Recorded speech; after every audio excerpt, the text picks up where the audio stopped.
Mapagpalang araw, kaibigan. Ito na naman po ang inyong kaibigan kay Jesus, Brother Manny Bautista. Minsan pa, tayo po'y mag-aaral ng salita ng Diyos. Ayon po sa Wyman, ang Biblia ng mga pastor. Ayun, baka tanungin niyo po ako kung pastor ako. Hindi po. Hindi po ako pastor. Pero ginagamit ko po ngayon ay Biblia ng mga pastor. Kasi po, may mga grupo ng mga Christian, 13 na ayan,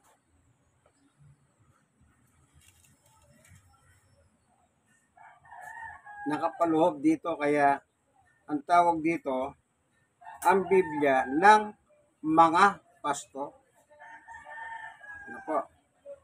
13 mga pastor ng iba't ibang denomination ang nakalagay dito. Ano po? Yan.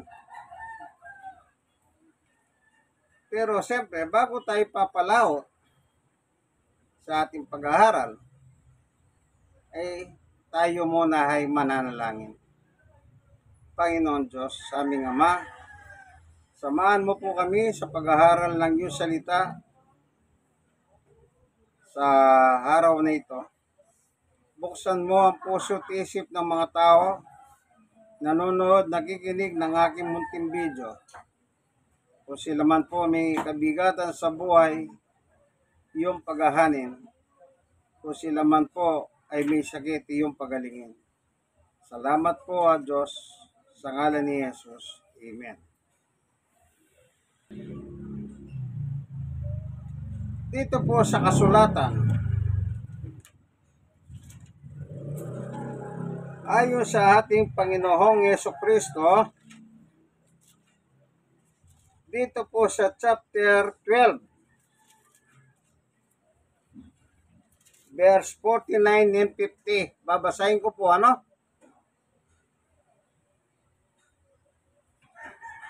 Sapagkat hindi ako nagsasalita ng mula sa sarili ko lamang. Ang Ama na nagsugo sa akin, ang siyang nagutos kung ano ang aking sasabihin at ipahayag. Verse 50. At alam kong ang kanyang utos ay nagbibigay ng buhay na walang hanggan. Kaya't ang ipinasasabi ng Ama, siya kong ipinahayag. Maliwanag po ang talatang ito ayon sa Panginoong Jesucristo. Ang sabi niya sa 49, sapagkat hindi ako nagsalita ng mula sa sarili ko lamang, ang Ama nagsugo sa akin, ang siyang nagutos kung ano ang aking sasabihin at ipahayag. May paggamin si Jesus. Siya'y isinugo ng kanyang Ama. Ibig sabihin, ang Diyos at si Jesus magkasama po sila. Bago siya suguin dito sa lupa, doon pa lang sa langit, kaya ko nasabing langit, kasi po, ang Diyos ay nasa langit.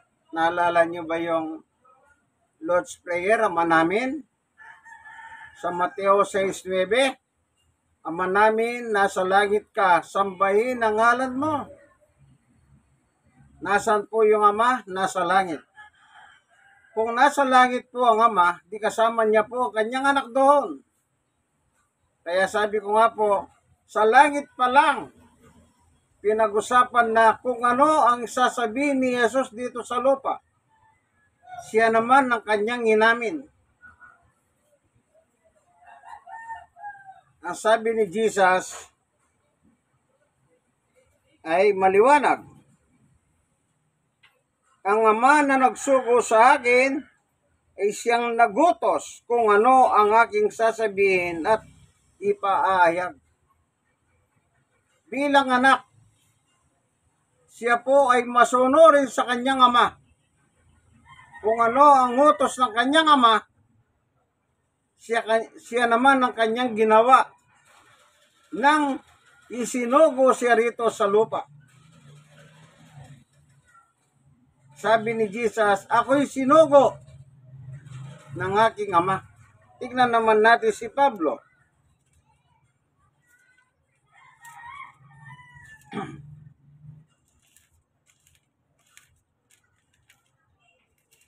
Anong pahayag ni Pablo?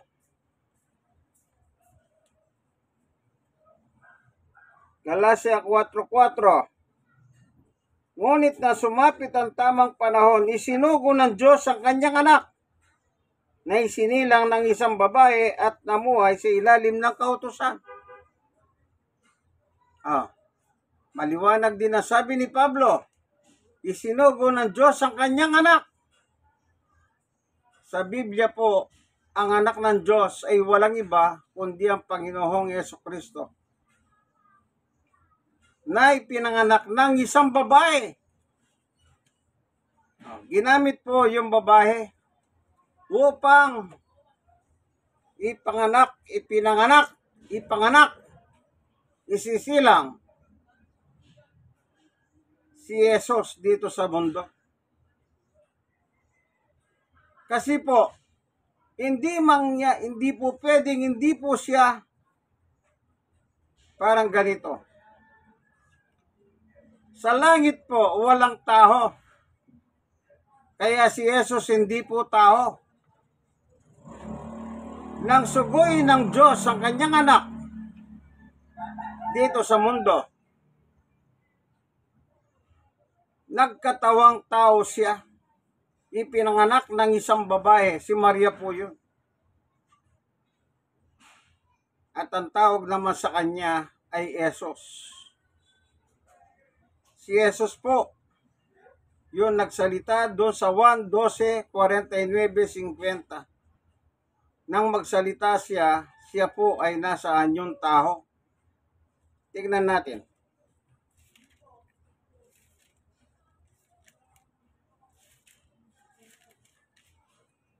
Sabi ni Apostol Pablo, dito sa Filipos 2:6, kahit taglay niya ang kalikasan ng Diyos, hindi niya pinagpilitang manatiling kapantay ng Diyos. 7. Sa halip kusa niyang binitawan ang pagiging kapantay ng Diyos at namuhay ng isang alipin, ipinanganak siya bilang tao. At nang siya maging tao, 8, nagpakumbaba siya at naging masunurin hanggang kamatayan, maging ito man ay kamatayan sa cross. 9. Dahil dito siya lubusang itinahas ng Diyos at binigyan ng pangalan higit sa lahat ng pangalan. 10. Sa gayon, sa pangalan ni Jesus ay luluhod, magpupuri ang lahat ng nasa langit, nasa lupa, at nasa ilalim ng lupa. 11. At ang lahat ay magpapahayag na si Jesucristo ay Panginoon sa ikaluluwalhati ng Diyos Ama. Ayun. Maliwanag po, ano? Ano daw si Jesus? Ipinanganak siya bilang tao. Yung nga po si Maria, pinanganak. Kasi po, wala siyang katawan na gaya natin. Kaya nung ipinanganak ni Maria, ayan, nakikita na po siya ng personal, ng face to face. At nangangaral siya dito sa mundo. At nangaral siya sa loob ng 3 taon. Kaya sinabi niya, yung kanyang aral galing sa kanyang ama. At yung aral na yon, ano po ang epekto ng aral ni Jesus? Balikan natin yung 1:12.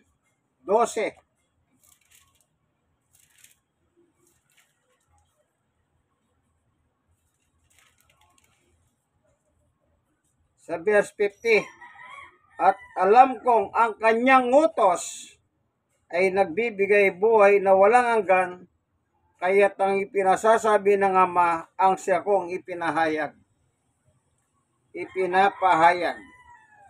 So, sabi ni Pablo, itong Yesus na ito, naging masunurin hanggang kamatayan. Ganyan po ang pagsunod ni Yesus sa kanyang Ama hanggang kamatayan. Wala pong sariling aral si Yesus. Ang aral na tinuro niya ay aral na galing sa kanyang Ama. At ang mga apostol sa Biblia, ang aral nila nagmula po kay Yesus. Ayon po dito sa kasulatan, tingnan pa natin.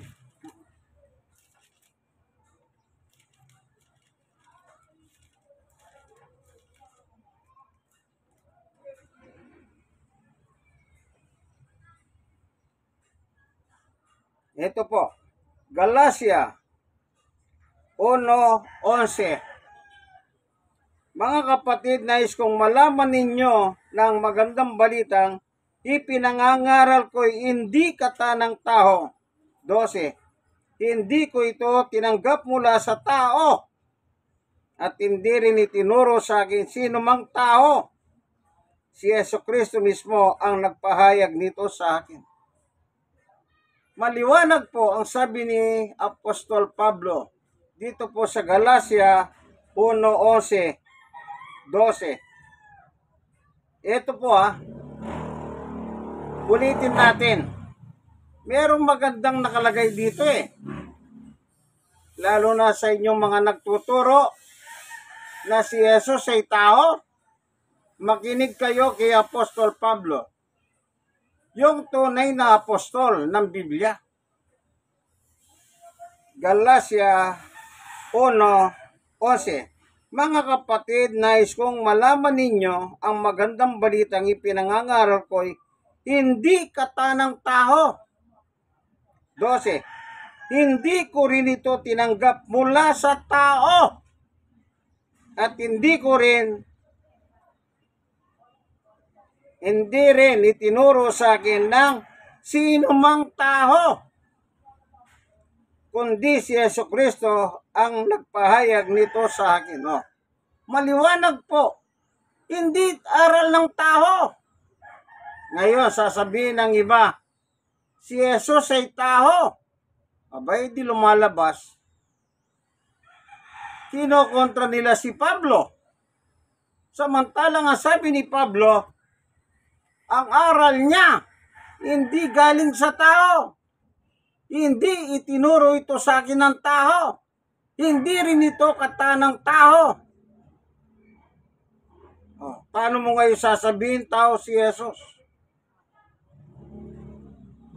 Kaya marami pong reliyon ngayon ang paniwala kay Jesus ay tao. Anong klaseng reliyon yan? Maliwanag na sulat ni Pablo. Hindi galing sa tao ang kanyang aral. Tapos sasabihin mo, meron pong mga reliyon ang sabi nila. Kasi ang paniwala nila kay Jesus sa isang propeta. Ano yung propeta? Di tao rin. Si Pablo daw sinungaling. Yun ang kanila sinasabi. Hindi nila matanggap yung aral ni Pablo. Paano naman yung nagsasabing si Kristo ay tao? Aba, walang unawa yon. Sino ba nagbibigay ng unawa? Tingnan natin sa Biblia. Hindi po tayo gagawa na sarili natin sarswela. Ayon po dito sa Biblia. Sa unang 1:1, sumulat kami sa inyo tungkol sa kanya na sa simula pa ay siya na ang salitang nagbibigay buhay. Siya ang aming narinig, nakita, na magbasdan, na hawakan. 2. Nahayag ang buhay na ito. Nakita namin siya at pinatotohanan namin at ipinangangaral sa inyo ang buhay na walang hanggan na kasama ng Ama na nahayag sa amin. Ipinahayag nga namin sa inyo ang aming nakita at narinig upang makasama kayo sa aming pagiging-isa sa Ama at sa Kanyang anak na si Yesu Kristo. Isinulat namin ito upang malubos ang aming kagalakan. Anong sabi ni Juan? Yung aming narinig, nakita, nahawakan. Siyang aming sinasabi sa inyo. Sino po yon? Ang Panginoong Yesu Kristo. Ang buhay na walang hanggan. Di ba sabi ni Jesus, ang aking aral ay galing sa Ama at ang aral na ito ay buhay na walang hanggan. Dito naman dito pa rin sa unang 1 chapter 5 naman, verse 20. At nalalaman nating naparito na ang anak ng Diyos. O sino po yung anak ng Diyos na naparito? Sabi niya, si Jesus. At binigyan niya tayo ng pangunawa upang makilala natin ang tunay na Diyos at tayo nasa tunay na Diyos sa Kanyang anak na si Yesu Kristo. Siya ang tunay na Diyos at buhay na walang hanggan. Maliwanag po, ang nagbibigay ng unawa, walang iba kundi ang Panginoong Yesu Kristo. At salamat sa Panginoong Yesus. In Christ alone. Nabigyan po ako ng unawa. Naunawaan ko na si Jesus po pala ay tunay na Diyos.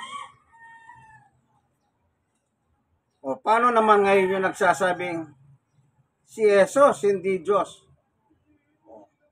Wala silang unawa. Kasi hindi sila naniniwala kay Jesus. Kaya wala silang unawa. Pero ang nakakalungkot lang doon, ang pangalan ng ating Panginoong Yesus nakabandala sa kanilang pangalan sa kanilang simbahan, Iglesia ni Cristo. Pagkatapos sasabihin nila, buti pa yung founder nila, tinatawag nilang anghel. Pagdating sa Panginoong Yesus, anong sabi nila? Tao yan. Sinong mataas? Di founder nila. Kasi anghel yung founder nila eh.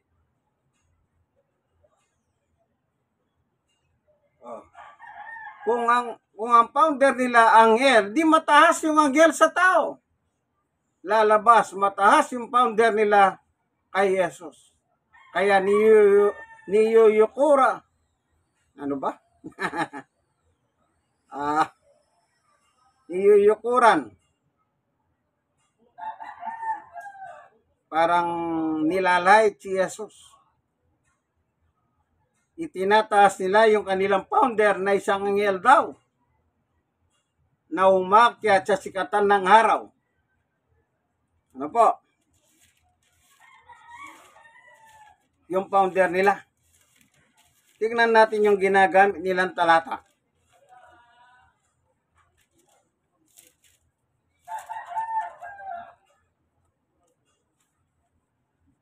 Ito. Dito po sa pahayag 7:1. Pagkatapos nito, may nakita akong 4 na anghel na katayo sa 4 na sulok ng daigdig. Pinipigil nila ang 4 na hangin upang huwag umihip sa lupa, sa dagat, o sa alinman punong kahoy. 2. Nang nakita kong umakyat sa gawing silangan ng isa pang anghel, taglay ang pantatak ng Diyos na buhay. Sumagaw siya sa 4 na anghel na binigyan ng kapangyarihan maminsala sa lupa at sa dagat.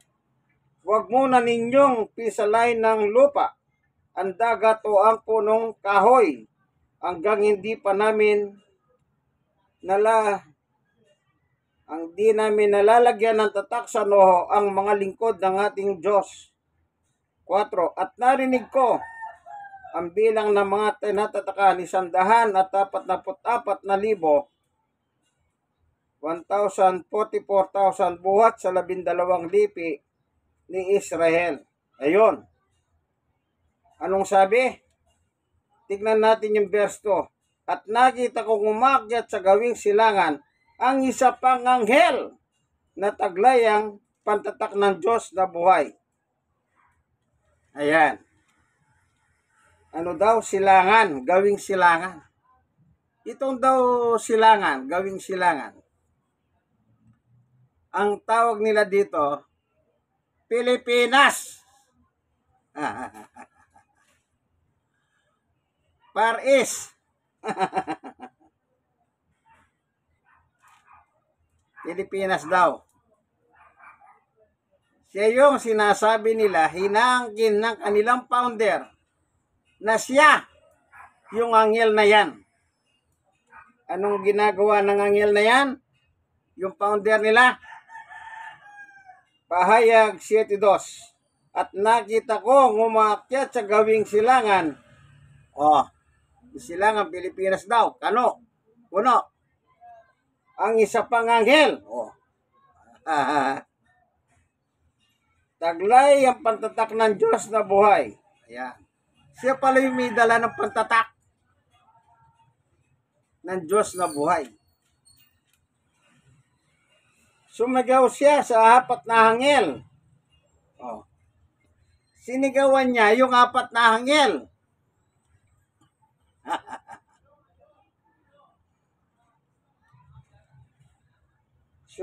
Sumigaw siya sa apat na anghel at binigyan ng kapangyarihan maminsala sa lupa at sa dagat. Yon. Sipin niyo po. Yan ay inaangkin nila. Yan daw ang kanilang founder. Papangalanan na natin. Para wala pang personalan nito. Nasa doktrina nila kasi yan. Nasa kanilang magasing mga pasugo yan. Sino po yung anghel na sumisigaw sa apat na anghel? Walang iba. Ang sabi ng kanilang doktrina, ang kapatid na Felix Isagon Manalo. Isipin niyo po, kung si Yumaong Felix Manalo, Isagon talagang apelyido niya sa tatay niya. Pero ginagamit niya yung Manalo, yung apelyido ng nanay niya. Anghel, taho, mas mataas po yung anghel kesa taho. Sinigawan niya yung apat na anghel. Yung sumigaw si Felix Manalo, may dalang pantatak ng buhay na Diyos. Kita niyo po? Yung founder nila ay anghel. Samantalang si Jesus ay tao sa kanila.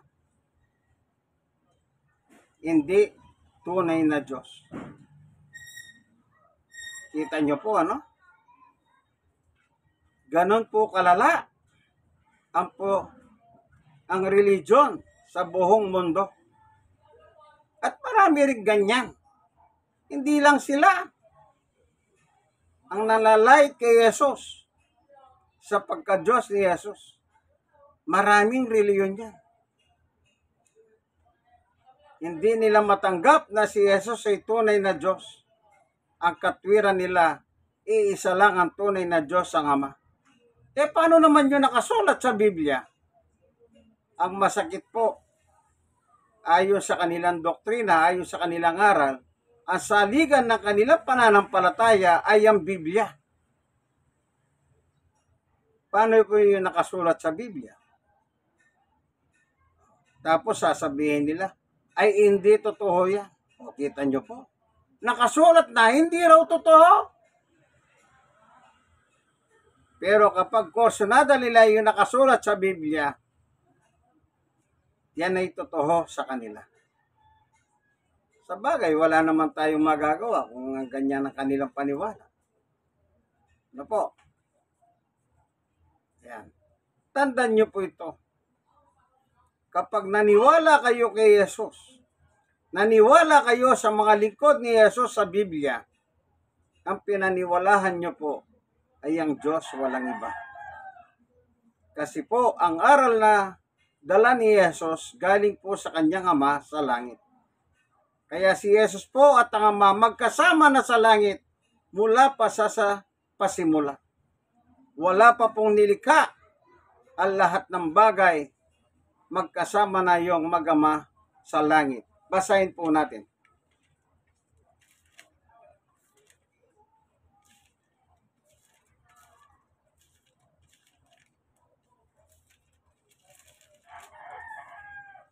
Dito po sa libro ng 1:1. Nang pasimula naroon ng salita, at ang salita'y kasama ng Diyos, at ang salita ay Diyos. Verse 2. Sa pasimula ay kasama na ng Diyos ang salita. Maliwanag po, magkasama, ano? Yung Diyos at saka salita. 3. Nilikha ang lahat ng bagay sa pamamagitan niya at walang anumang nalika nang hindi sa pamamagitan niya. Kung pupunta tayo sa verse 14, ganito ang nakalagay. Naging tao ang salita. Naging tao ang salita. Hindi ba yan dinasabi ni Pablo? Balikan natin yung sulat niya sa Pilipos.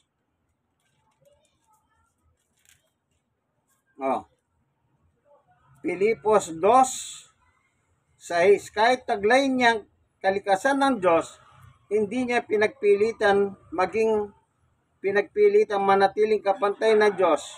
7. Sa halip po sa niya binitawan ng pagiging kapantay ng Diyos. Magkapantay po sila ng Diyos, ano? At namuhay na isang alipin, ipinanganak bilang tao at nang si maging tao. Maliwanag po, ano? Hindi tao. Kaya dito po sa 1:14, naging tao ang salita at nanirang sa piling namin. Nakita namin ang kanyang kalwalhatian, tunay na kanya bilang kaisa-isang anak ng Ama. Siya ay puspos ng kagandang loob at ng katotohanan. Maliwanag po, ano? Sa pasimula po, magkasama na sila ng Diyos. Yung Diyos kasama yung salita. Sino po yung salita? Naging tao ang salita. Walang iba kundi si Jesus. Kaya sa langit pa lang, magkasama na po sila. Tagalangit sila. Kaya si Jesus po, hindi tao. Kaya sabi ni Apostol Pablo, hindi ko, sabi niya. Hindi ka tanang tao ang aral ko. Ni sinabi ng tao o sino mang tao, kundi ang Panginoong Jesucristo ang nagpahayag nito sa akin. Maliwanag po, ano? Hindi tao si Jesus. Naging tao po siya. Kung tao ka na ba, sabi. Kaya kayong mga nagsasabing si Jesus ay tao, magsitigil nga kayo dyan.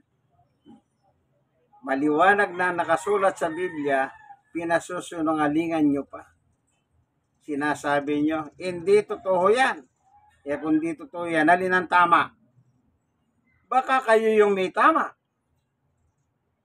Sige, hindi kaya ganon yon?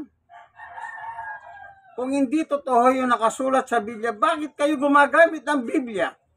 Sari-saring Biblia binabasa ninyo sa harap ng inyong programa. Pero pag kursunada ninyo yung nakasulat sa Biblia, kulang na lang pag-ahalikan nyo pa ang Biblia na yan. Ipagtatanggol pa ang Biblia na yan. Yun sumulat. Di ba ganon kayo? Pag-iglesia ni Cristo, saan nyo hinahanap? Sa libro ni George Lamsa. Pero si George Lamsa, naniniwalang Diyos si Jesus. George Lamsa Translation, Roma 9:5. Bakit yun hindi nyo pinaniniwalaan? Bakit yung Iglesia ni Cristo na sinulat ni George Lamsa ay pinaniniwalahan ninyo? Salamat, Panginoon Diyos, sa katotohanan na ibinahagi mo sa amin sa pagkakataon nito na yung bugtong na anak na si Jesus ay tunay na Diyos. Bakit po siya tunay na Diyos? Sapagkat ikaw ay tunay na Diyos. Hallelujah. Maraming salamat po sa iyo, Panginoon Diyos. Basbasan mo po ang mga nanonood ng Biblia o nakikinig ng video ito. Kung sila man po may dalang kabigatan sa buhay, yung paghahanin. Kung sila man po may mga iba't ibang sakit, yung pagalingin sila. Salamat po, Panginoon Diyos, sa ngalan ni Jesus. Amen. Ito po ang inyong kaibigan kay Jesus, Brother Manny Bautista. Nasa programa po kayong ang kasaysayan ng Hiwaga. Bakit po Hiwaga? Tapusin niyo po ang Biblia para inyo pong makita ang tunay na hiwaga ng kasaysayan. Hanggang dito na lamang po.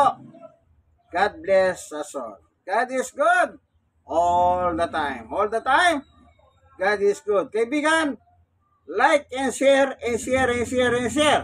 Kayo na share naman, i-share nyo nang i-share po. Mag-subscribe kayo. Bye-bye!